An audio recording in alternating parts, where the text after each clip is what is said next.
इस वक्त एक बड़ी खबर आपको बता रहे हैं। ईरान युद्ध पर संसद में प्रधानमंत्री नरेंद्र मोदी का संबोधन देखने को मिला। आपको बता दें, पीएम मोदी ने कहा मध्य पूर्व में हालात चिंताजनक है। प्रधानमंत्री ने कहा कि भारतीयों की सुरक्षा हमारी प्राथमिकता है। पीएम मोदी ने कहा है कि इस युद्ध से कई अप्रत्याशित चुनौतियां खड़ी हुई हैं।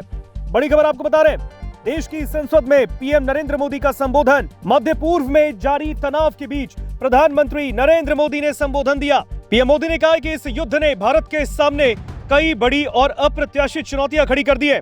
उन्होंने साफ कर दिया है कि सरकार आर्थिक, सुरक्षा और मानवीय तीनों स्तर पर इस संकट से निपटने के लिए पूरी तैयारी के साथ काम कर रही है। आपको बता दें, प्रधानमंत्री नरेंद्र मोदी ने लोकसभा में कहा, पश्चिम एशिया की स्थिति बेहद चिंताजनक है और ये संकट 3 हफ्ते से ज्यादा समय से जारी है और इसका असर पूरी दुनिया की इकोनॉमी और आम लोगों की जिंदगी पर पड़ रहा है।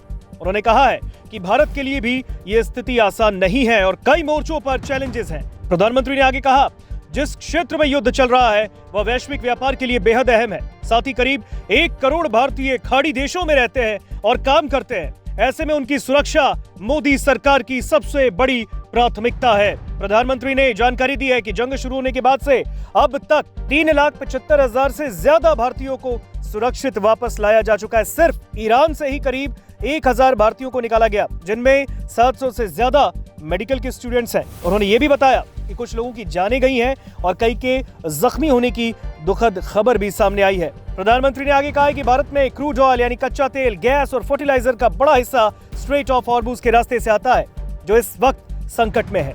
ऐसे में सरकार ने पेट्रोल, डीजल और गैस की सप्लाई को सुचारू बनाए रखने के लिए अलग रणनीति बनाई है। उन्होंने बताया कि देश अपनी जरूरत का लगभग 60% एलपीजी आयात करता है और इसीलिए डोमेस्टिक जरूरतों को प्राथमिकता दी जा रही है और उत्पादन भी बढ़ाया जा रहा है। आपको बता दें, प्रधानमंत्री नरेंद्र मोदी ने कहा, भारत अब पहले से ज्यादा देशों से ऊर्जा आयात कर रहा है। पहले जहां 27 देशों से आयात होता था, अब ये बढ़कर 41 देशों तक पहुंच गया। साथ ही देश के पास 53 लाख मेट्रिक टन से ज्यादा तेल का भंडार मौजूद है। उन्होंने ये भी बताया कि पिछले कुछ सालों में इथेनॉल उत्पादन बढ़ाने से भी मदद मिली है और अब पेट्रोल में 20% इथेनॉल मिलाया जा रहा है और इसके अलावा रेलवे के बिजलीकरण से भी ऊर्जा पर दबाव कम हुआ है।